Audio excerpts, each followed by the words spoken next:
es decir, esta parte, decimos que la función es par.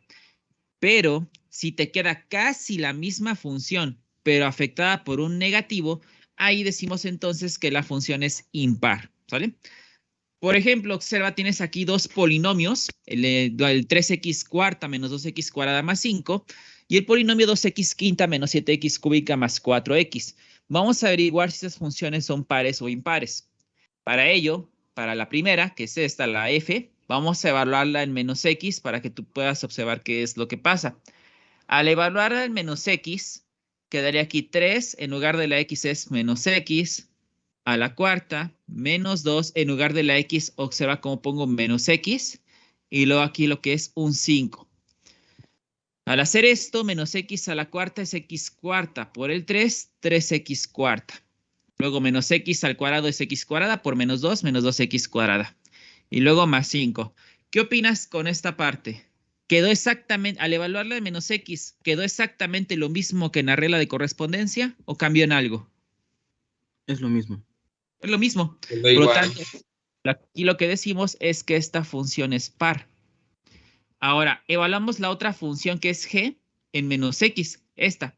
Y nos va a quedar 2 por menos x a la quinta, menos 7 por menos x al cubo, más 4 por menos x.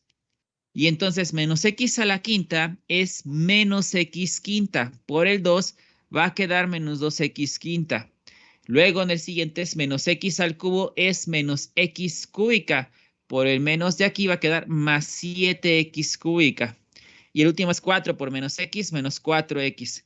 Entonces, ¿qué observas? Esta expresión que está aquí, ¿te dio la misma que la original o está cambiando en algo? En los signos. Cambió.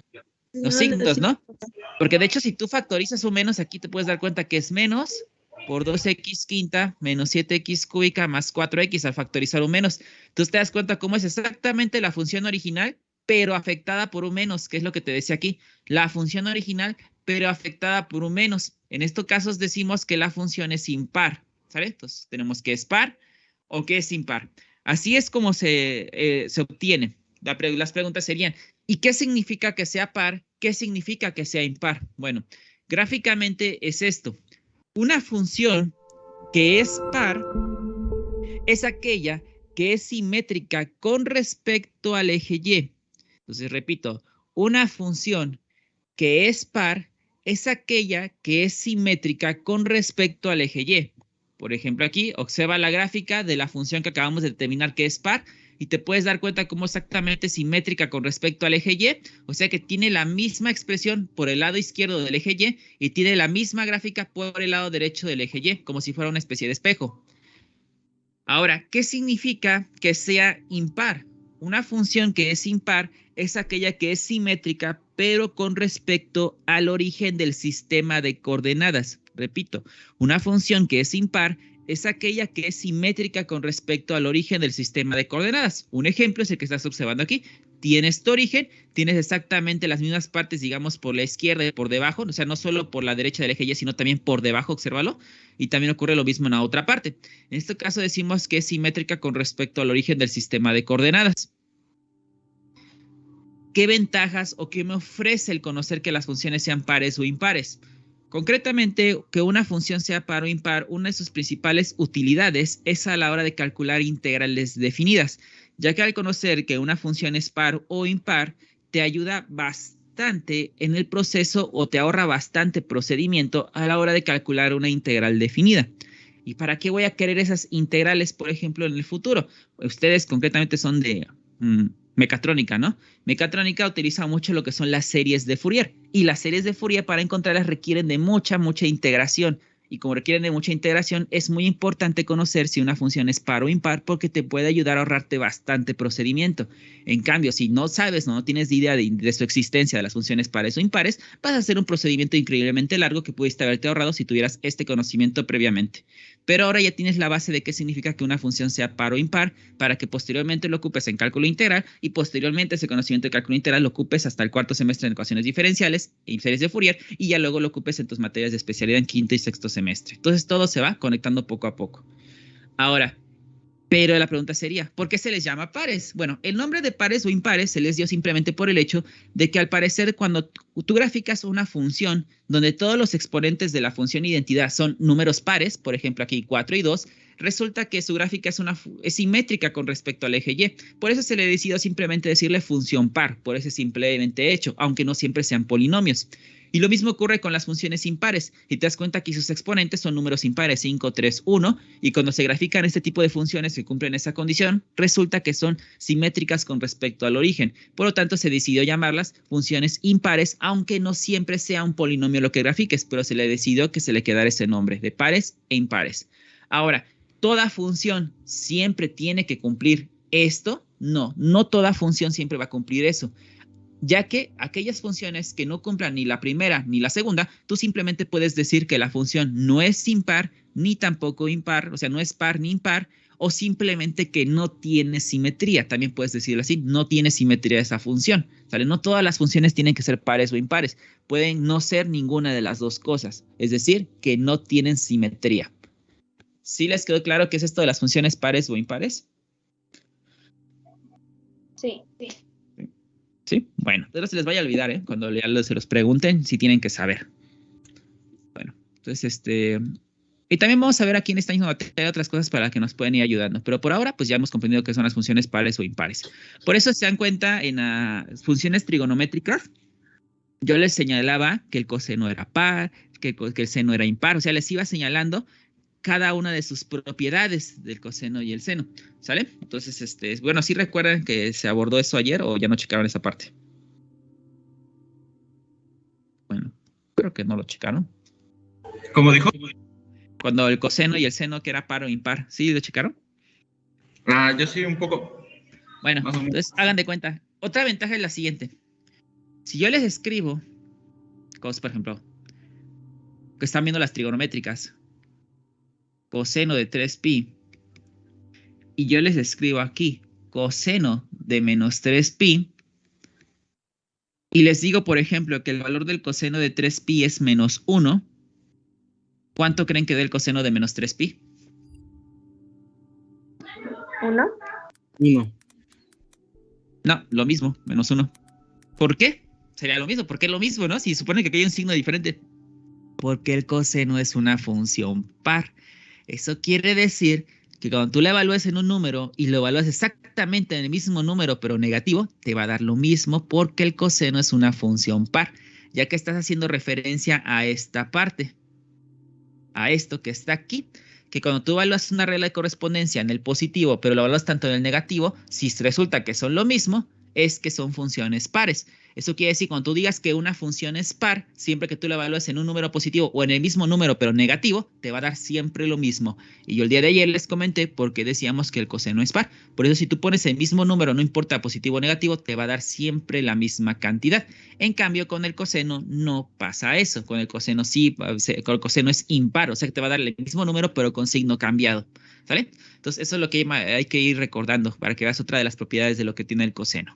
Bueno, esto fue todo acerca de las funciones simétricas, o sea que es para cuando vamos a ver que son pares o impares. Para saber cómo son pares o impares las trigonométricas, eso ya lo incluí en la clase de ayer, lo grabé y les expliqué por qué decimos que el coseno es par y por qué decimos que el seno es impar. También les hablé acerca de la tangente y de la secante, de la cosecante y la cotangente. Les dije si eran pares o impares.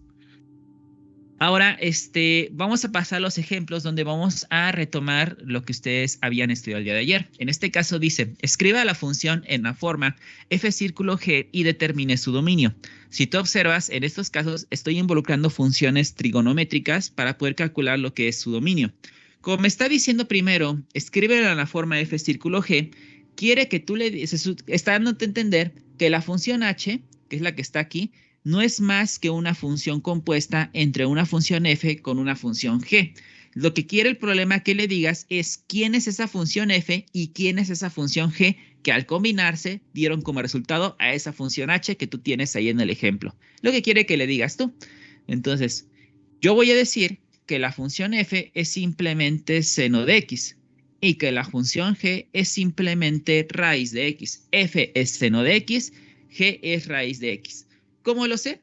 Porque si yo hago la combinación, f círculo g, recuerda la regla de correspondencia. Es f evaluada en g de x. Es decir, lo que tú llamaste g de x, que es raíz de x en este caso, eso que tú llamaste g de x, lo vas a reemplazar en las x de lo que tú llamaste f. Y lo que yo llamé f en este caso es seno. Y lo que yo llamé, en lo que va a ir reemplazado es raíz de x. Esto va a quedar seno de la raíz de x. Si tú observas esto, es lo mismo que lo que está aquí. O sea que sí está bien acomodado. Que f sea seno y que g sea raíz. Esto que les acabo de mencionar deben recordarlo de la clase de composición de funciones con reglas de correspondencia. Esto ya se abordó. ¿Sí vieron esa parte?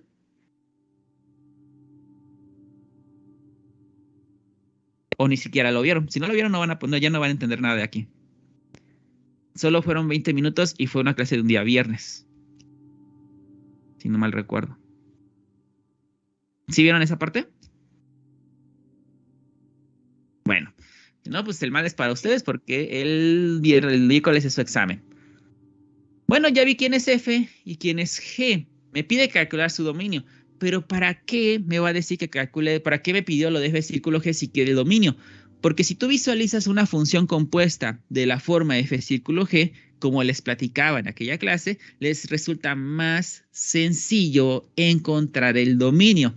Ya que si tú estás diciendo que la función H es lo mismo que la función f compuesta con g, entonces si tú sacas el dominio de h, es lo mismo que decir que voy a sacar el dominio de f compuesta con g. Entonces hacemos lo siguiente, decimos el dominio de f círculo g, si tú recuerdas las sesiones que hemos tenido desde que abordamos composición, yo les dije que se podía ver de la siguiente forma, x pertenece al dominio de g, tal que g de x pertenece al dominio de f. ¿Sale? Esta era la regla que nosotros veíamos en las clases de regla de composición de funciones. Les explicaba por qué esta notación se escribe así. También les expliqué por qué era de esa forma. Entonces va una pregunta para García Flores, ¿se encuentra? Sí, presente. Bueno, García Flores. En este caso te dice aquí que debes depositar tanto el dominio de G como el dominio de F. Observa que F yo la llamé seno y que G yo la llamé raíz cuadrada. ¿Cuál es el dominio de F? Que es un seno. Es del... Todos los números reales, había dicho, me parece. Sí, exactamente. Todos los números reales. Perfecto. Porque es un seno. Usted mismo, ¿cuál es el dominio de G? Que es una raíz cuadrada. Es una raíz cuadrada. ¿Cuál es su dominio? Creo que también todos los números reales. No. Tuvo bien la del seno, así que pues no le voy a bajar punto porque la del seno sí la dejo bien. La otra está mal. Pero la otra es cero infinito, ¿sale? Seno infinito que es una raíz cuadrada. ¿Vale? Bueno, ahora, todo esto vamos a reemplazarlo aquí. ¿Vale? Entonces pues vamos a poner aquí dominio de f círculo g es igual a x. Puedes tomar valores del dominio de g. ¿Cuál es el dominio de g? Ah, veo cero infinito, entonces lo tomo. Condición que g de x, que es la raíz, pertenezca al dominio de f. ¿Quién es f? Un seno. ¿Quién es su dominio? Los reales. Al día de ayer se los platicaba. Y también les dije por qué eran los reales. Ahora, para que tú ya des la respuesta, porque al dar la respuesta del dominio de f círculo g, das la respuesta del dominio de h. Tienes que razonarlo de esta forma. Recuerda, cuando hablas de composición de funciones con reglas de correspondencia, el dominio tiene que salir de lo que está antes del tal que. El dominio tiene que salir de lo que está antes del tal que. ¿Qué es lo que está antes del tal que? En mi caso es del cero infinito. De ahí tú tienes que decir si te quedas con todos esos números o solo te vas a quedar con algunos de estos números. ¿Cómo vas a saber eso? Como les explicaba en aquella sesión, piénsalo de la siguiente manera. ¿Qué valores puedo tomar de 0 hacia infinito que al sustituirlos en la raíz cuadrada siempre me dé un número real, como aquí lo está mencionando? ¿Qué valores puedo tomar? Piénsalo. Si la respuesta tiene que salir del antes del tal que, la pregunta sería, ¿qué valores debo tomar del 0, infinito que al reemplazarlos en la raíz cuadrada me dé siempre un número real? Todos los valores que vienen aquí de 0 a infinito. Exactamente, todos. Exacto, muy bien, compañera. ¿Te apellidas? Otañez Méndez.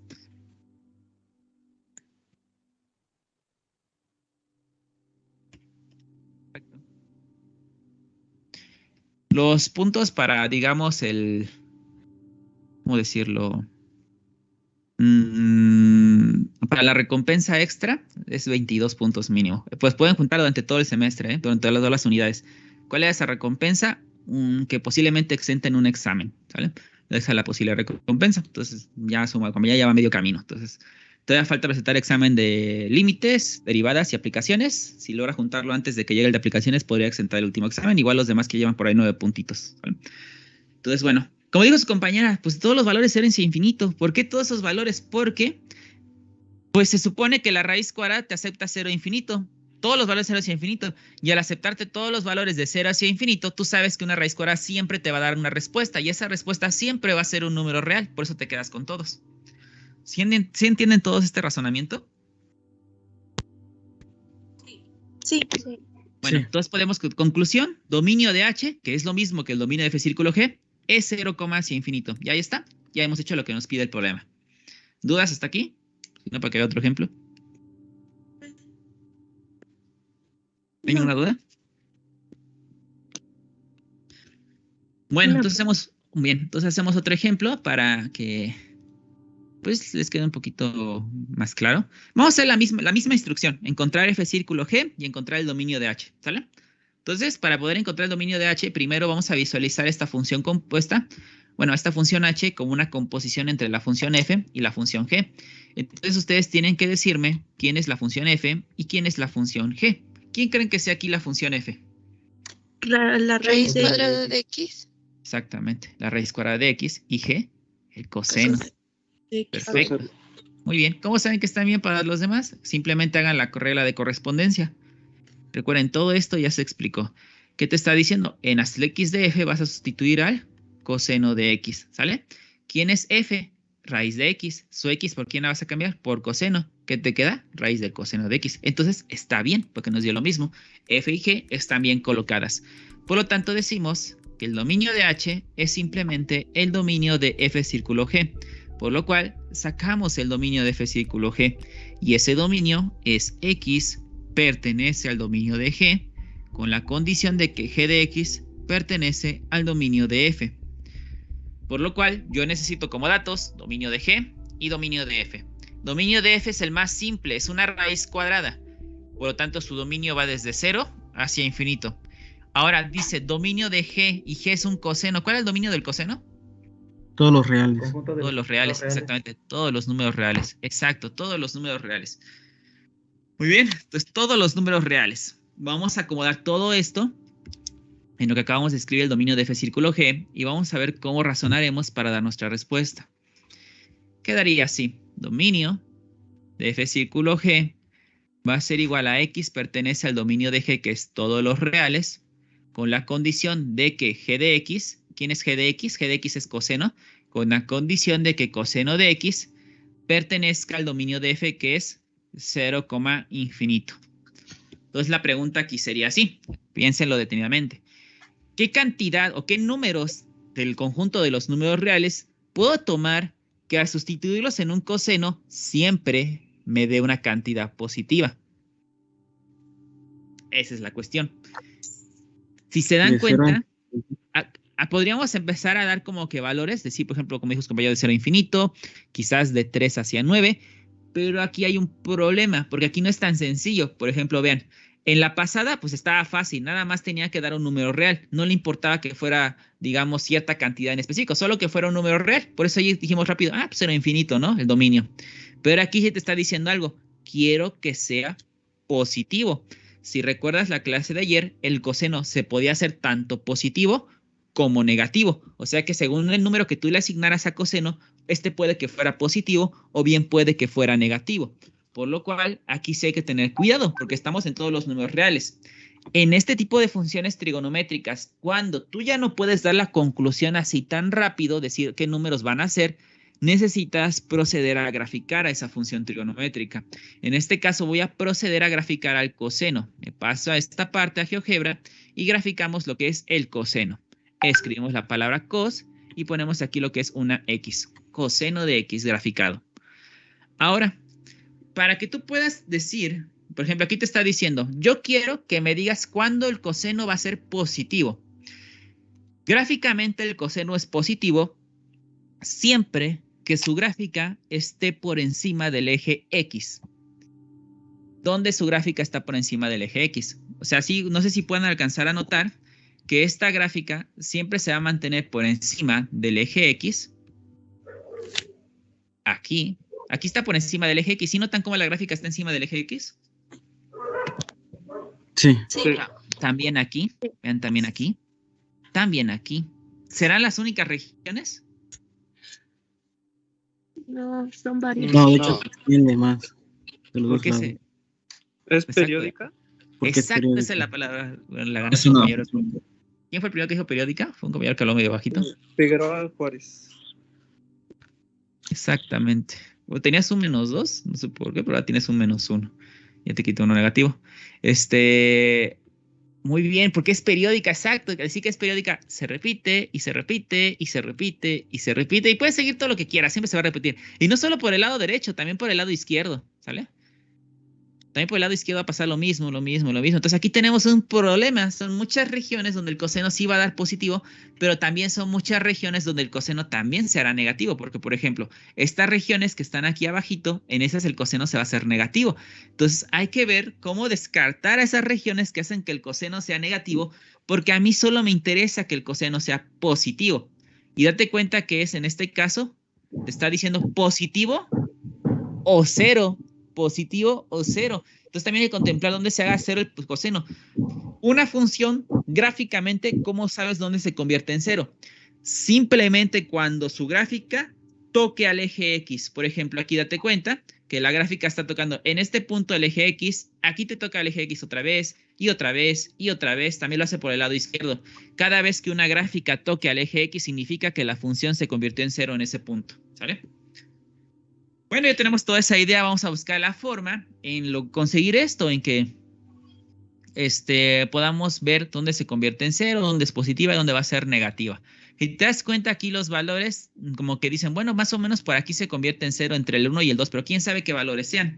Para que tú no estés ahí cuando estás hablando de trigonométricas tanteando qué valores son donde atraviesa el eje X para que ahí se comience a ser negativo o se comience a ser positiva, le vas a dar clic derecho en GeoGebra y te vas a ir donde dice vista gráfica.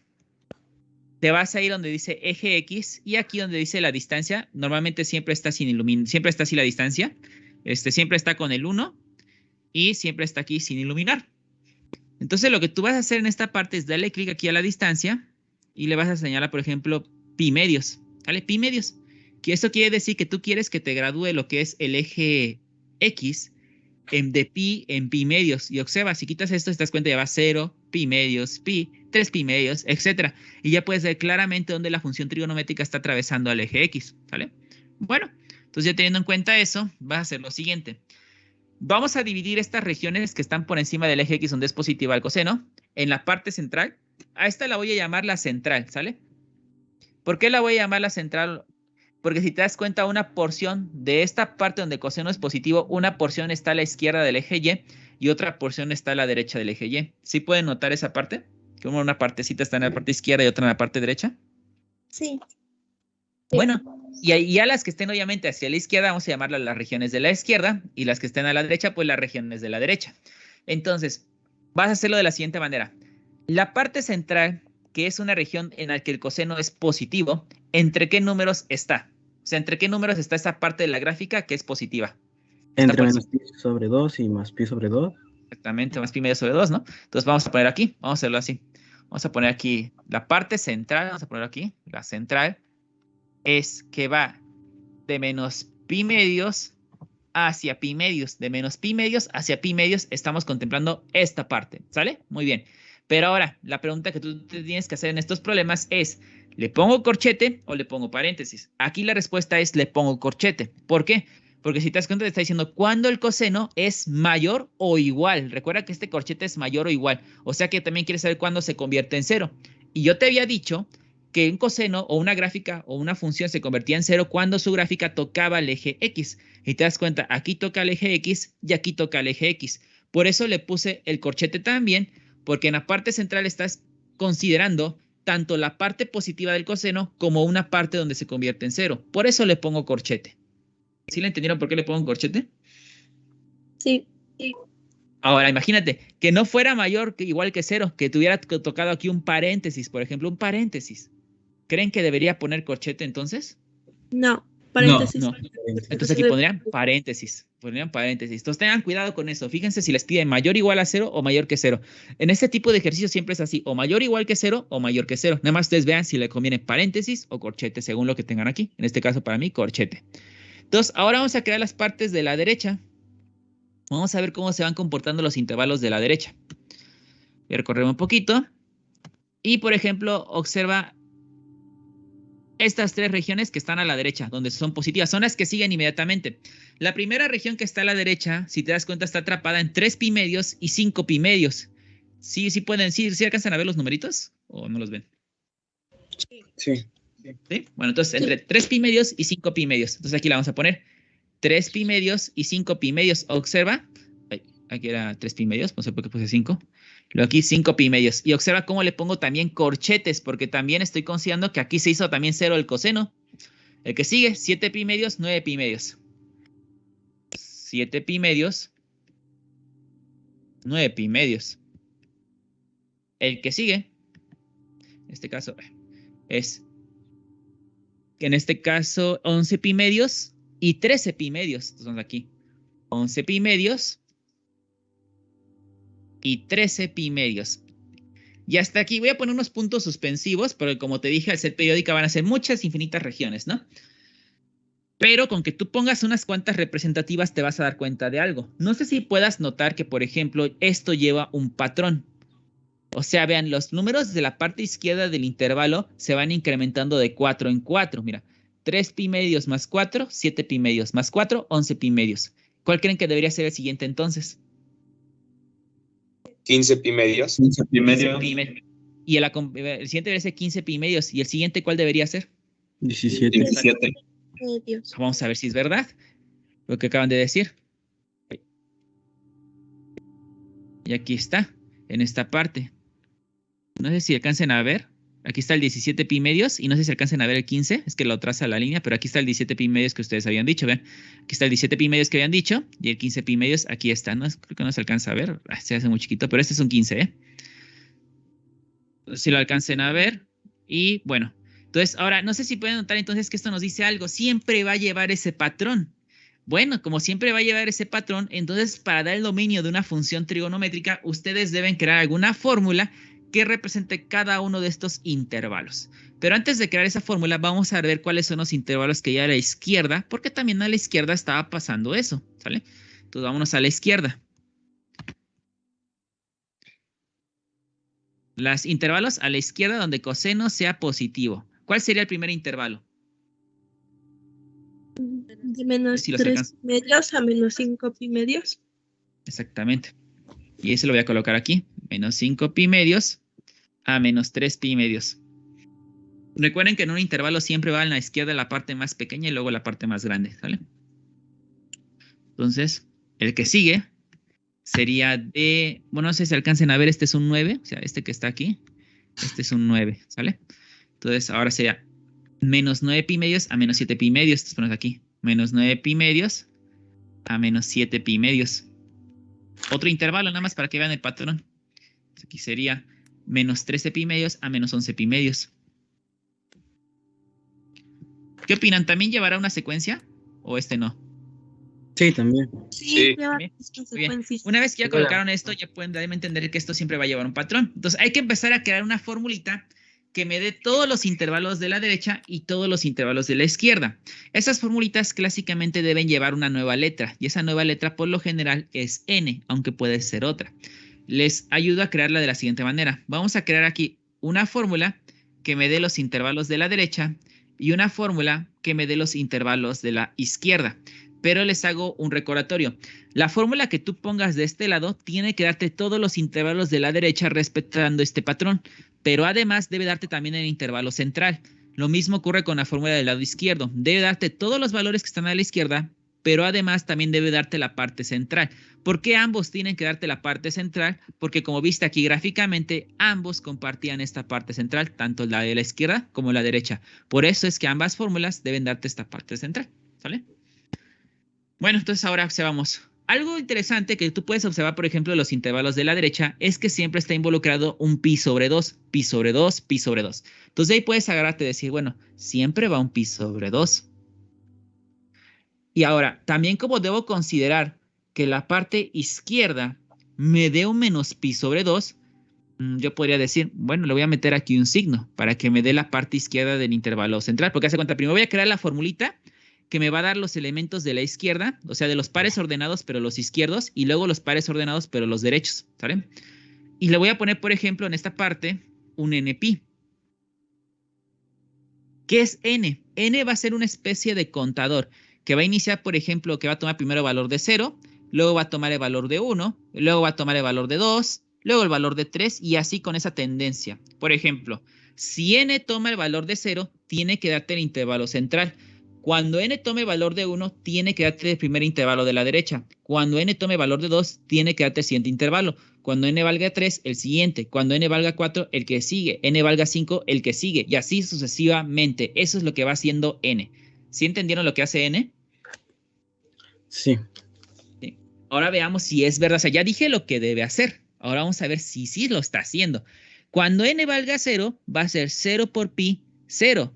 Menos pi medios, eso va a quedar menos pi medios. ¿Sí nos dio el número izquierdo del intervalo central? Sí lo dio, menos pi medios, ¿no? Ahora, cuando n valga 1, ¿qué número tiene que dar? Cuando n valga 1, ¿qué resultado debe dar para que yo diga que está bien?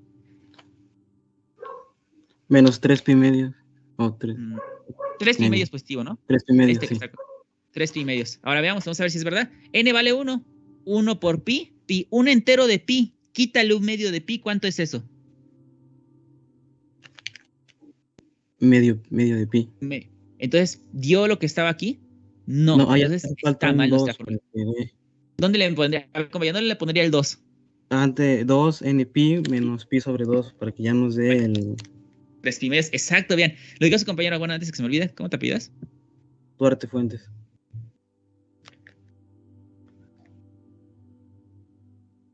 Los compañeros, está bien. Vean, le vamos a meter un 2. O sea, ustedes planteen una fórmula y ya nada más la van modificando poquito a poquito para que les vaya dando el valor que necesitan. Su compañero dijo que valga mejor 2n pi. Veamos si sigue dando el de la central. Si n vale 0, 2 por 0, 0 por pi 0. Menos pi medios, menos pi medios. N vale 1, 2 por 1, 2 por pi, 2 enteros de pi. A 2 enteros de pi, quítale un medio, ¿qué te queda? 3 medios de pi. Ahora n vale 2, 2 por 2, 4 enteros de pi. A 4 enteros de pi, quítale un medio, te queda 7 medios, ¿sale? 4 enteros de pi es lo mismo que decir 8 medios de pi. Quítale un medio, te queda 7 medios de pi. Ahora que n valga, por ejemplo, 3, 2 por 3, 6 por pi, pi, 6 enteros de pi, quítale un medio de pi, 11 medios de pi. Entonces ahí se va a saber cómo se cumplen todos. Entonces esta es la fórmula ideal para que me dé los números del lado izquierdo de los intervalos de la derecha, además de la parte izquierda de la central. ¿Sí me entendieron esa parte? ¿Sí la van agarrando? O sea, no hay un procedimiento como tal, es que tú lo vayas razonando y vayas viendo qué puedes ir extrayendo para crear la fórmula. No hay un procedimiento fijo. ¿Pero sí le entendieron por qué pusimos 2n pi menos pi medios? Sí. Ahora, ayúdenme a crear ustedes la parte de la derecha. ¿Cómo el que pondrían en la parte derecha? Porque se dan cuenta también lleva un patrón, pero el primer número que debe salir es un pi medios positivo. Entonces, ¿qué deberían poner aquí? Exactamente lo mismo, pero con el más. Vamos a ver. 2n pi más pi medios. O sea, le puso un más su compañero. ¿Por qué un más? Me imagino que es para que dé el positivo de acá, ¿no? Porque sigue trabajando con los mismos valores de n. Estos valores de n que tú pusiste son con lo que van a trabajar todas las n's que pongas, ya sea en estas fórmulas o en las de la izquierda, ¿eh? Entonces aquí sería 2 por 0, 0 por pi, 0 más pi medios dio. Ahora n vale 1, 2 por 1, 2, 2 enteros de pi, súmale un medio, 5 medios de pi. Luego va el 2, 2 por 2, 4 por pi, 4 pi. 4 enteros de pi es lo mismo que 8 medios de pi. Súmale un medio, 9 medios de pi. Y así sucesivamente se va a ir cumpliendo siempre. ¿Te apellidas? Duarte Fuentes.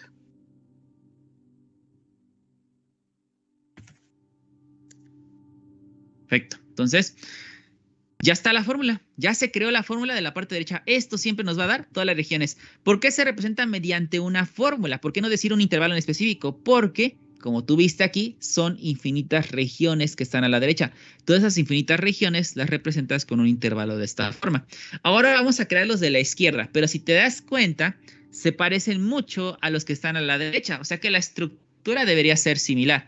Vamos a iniciar calculando, por ejemplo, primero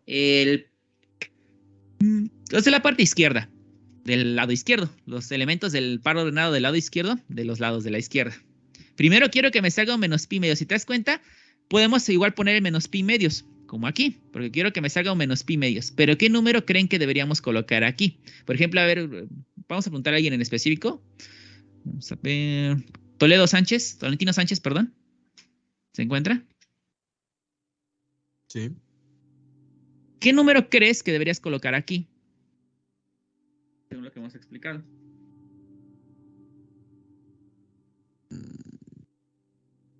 ¿En dónde? Aquí. En lo del número 0,1,2. No has puesto atención en nada, ¿verdad? Ah, bueno, es que no lo entiendo muy bien. Creo que te perdiste. ¿No sería 5? ¿5? ¿Un 5 fijo? Profe, yo, Pero se supone que tiene que ir cambiando, entonces tienes que meterle el n forzosamente. Por eso sería profe, 5n yo- por menos pi sobre 2, sobre 2pi. ¿5n pi? Pero si da 5n pi te va a empezar a quedar cantidades muy grandes, ¿no? Porque, por ejemplo, cuando n valga 1, va a ser 5 enteros de pi, quítale un medio de pi, serían 9 medios de pi. Positivo. Y quieres que te den negativos, mira. Y te van a empezar a dar positivos. ¿Sería menos 2 NP? Pues, ajá, pues sería menos Menos 2. 2 NP. Menos 2 Sería n pi, exacto, negativo. porque si n vale 0, pues sí da el menos pi medios, ¿no? Si n vale 1, sería menos 2 pi. Quítale un medio de pi, sería menos, quedaría menos 5 medios de pi. Cuando n valga 2, va a quedar menos 2 por 2, menos 4 por pi, menos 4 pi. Menos 4 pi son menos 8 medios de pi. Quítale un medio de pi, menos 9 medios de pi. N vale 3, menos 2. En el lugar de n recuerda que pones el 3. Menos 2 por 3, menos 6 por pi, menos 6 pi. Menos 6 pi equivale a menos 12 medios de pi. Menos un medio, menos 13 medios de pi. Entonces, funciona perfectamente. Bueno, fueron dos los que lo mencionaron. ¿Quiénes fueron? Salvador Reyes. Los Reyes. ¿Y el otro? Bueno, fue una compañera, perdón. Otañez Méndez. Fue la segunda que lo mencionó, entonces no me tendría medio. Ahora, vean, va con la que sigue. Otra vez quiero que dé un positivo forzosamente. O sea que tiene que ser forzosamente más pi medios aquí. Al parecer. Para que me dé más pi medios de acá de la central. ¿Y qué valor le meterían aquí otra vez? Menos Menos 2. Menos 2 NP. Menos 2 NP. Exactamente. Menos 2 n pi. Ya si le dan el valor de n, por ejemplo, va a ser menos 2 pi más un medio de pi, va a quedar menos 3 medios de pi. N vale 2, menos 2 por pi, menos 4 pi, que sería menos 8 pi. Menos 8 medios, quítale un medio, menos 7 medios, cumple. Entonces ya vimos que hemos creado una fórmula que nos da cualquier intervalo de la izquierda o cualquier intervalo de la derecha sin ningún problema. Ajá, pero ahora, ¿cómo yo doy mi respuesta final? ¿Cómo digo cuál va a ser el dominio si es mediante una fórmula? Vas a hacerlo, digamos, de la siguiente... Vas a hacerlo de la siguiente manera. Vas a poner primero el dominio de f círculo g o puedes poner simplemente directamente el dominio de h. Porque recuerda que el dominio de f círculo g y el dominio de h es exactamente lo mismo, ¿vale? Es exactamente lo mismo. Por lo cual voy a poner la siguiente parte. Voy a borrar esto para hacer espacio. Voy a poner aquí dominio de h. Creo que sí, voy a poner otro color en azul. Va a quedar aquí dominio de h. Esto es igual al dominio de h. Vean, dominio de f círculo g es lo mismo que el dominio de h. Y esto va a ser igual a, abro unas llaves y digo, x pertenece a los reales. ¿Por qué pongo primero x pertenece a los reales? Porque es donde iniciamos, de aquí va a tomar los valores, ¿no? Pero con la condición, le meto aquí un tal que una condición, de que ese número x que yo elija de los reales debe estar atrapado entre estos intervalos. Le voy a poner un mayor igual que para que represente a los corchetes y le voy a poner, por ejemplo, aquí, creo que no va a alcanzar, voy a esperar un poquito más. Voy a poner que ahí esté el 2n pi menos pi medios. Y aquí voy a poner el x, o sea, x que esté atrapado entre este primer intervalo. O sea, así estoy representando este primer intervalo. Vean, que la x, sí, puedes tomar números reales con la condición de que ese número real X que tú elijas esté atrapado en este primer intervalo, que sería esta parte. ¿Sí vieron cómo ya lo representé aquí? Pero no es el único intervalo donde puedes caer, porque también puedes caer en las partes izquierdas de la gráfica. Entonces, para agregar una condición más, le vas a meter una coma. Y con esa coma vas a escribir aquí adelante el otro intervalo en el que tú puedes caer. Y ese otro intervalo en el que yo puedo caer es el menos 2n pi menos pi medios. Y aquí quedaría menos 2n pi más pi medios. Entonces, date cuenta, la X, o sea, tu número real que tú escojas puede caer entre cada uno de estos intervalos, pero vas a poner una coma más para especificar qué es lo que vale o qué valores puede tomar esa letra n que metiste aquí. Y aquí pones n igual 0, 1, 2, 3, puntos suspensivos para indicar que sigues con este patrón y cierras la llave. Este es el dominio de f círculo g, es decir, de la raíz de coseno de x. El dominio aquí, si se dan cuenta, queda de una forma un poco diferente a lo que estamos acostumbrados, porque comúnmente estamos acostumbrados a decir de 3 a 20, por ejemplo, o de 0 a infinito, que es el dominio, pero aquí no, aquí fue una fórmula diciendo 2n pi menos pi medios, 2n pi más pi medios, ¿para qué valores de n funciona esto? En las trigonométricas, por lo general, los dominios quedan así. Todo esto es debido a que son periódicas. Debido a que son periódicas es que sus dominios quedan expresados así. De hecho, si ustedes recuerdan, en la tangente, por ejemplo, su dominio descartaba ciertos valores y les ponía también el NP, les ponía pi medios más menos NP y les daba para qué valores de n funcionaba. No sé si recuerdan esa parte, pero ese es el motivo, que también la tangente tenía cierto periodo y por lo tanto, por eso la fórmula del dominio quedaba expresada con una letra n. Y aquí por eso también metimos una letra n. No sé si les quedó claro. Sí. Entonces, les digo, nada más es siempre que saquen un dominio de una trigonométrica, que no puedan concluir directamente cuál es, que les digan donde yo quiero que sea positiva, donde quiero que sea negativa. Entonces, se van a graficarla y van a empezar a construir quién es la parte central, si es que la tuviera, o quién es la parte, por ejemplo, no sé, de las derechas, quiénes son las partes de las izquierdas, etcétera, etcétera. Por ejemplo, imagínate que hubiera sido la del seno. La gráfica del seno es esta. Y yo te dijera, quiero saber dónde el seno siempre va a ser positiva o mayor o igual a 0. ¿Creen que si hubiera sido la gráfica del seno, tendríamos que haber creado una parte central o solo izquierda y derecha? ¿Qué opinan? También una parte Solo central. izquierda y derecha. Solo izquierda y derecha, exacto. Porque vean la diferencia. En el coseno compartían esta región, ¿no? O sea, esta región que está aquí, la compartían tanto la parte izquierda del eje Y como la parte derecha y era donde era positiva. En cambio, en el coseno no. En cambio, en el coseno no ocurre eso. Si se dan cuenta, la primera parte donde es positiva es esta región que está totalmente a la derecha del eje Y y esta es totalmente a la izquierda. Entonces, aquí no compartían. Aquí en este caso no tendrían que haber creado la parte central, solo la parte izquierda y derecha y ya. ¿Sí les queda claro toda esa parte? Sí, profe. Muy bien, entonces esto fue cómo sacar los dominios de las funciones trigonométricas. Son así la mayoría, no crean que viene algo más complicado. La mucha nada más cambia la función trigonométrica y nada más cambiaría la gráfica y habría que analizar dónde y ya.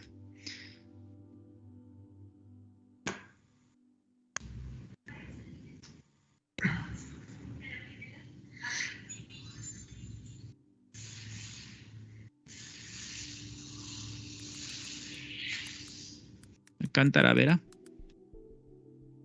Presente. Tirano Lezama.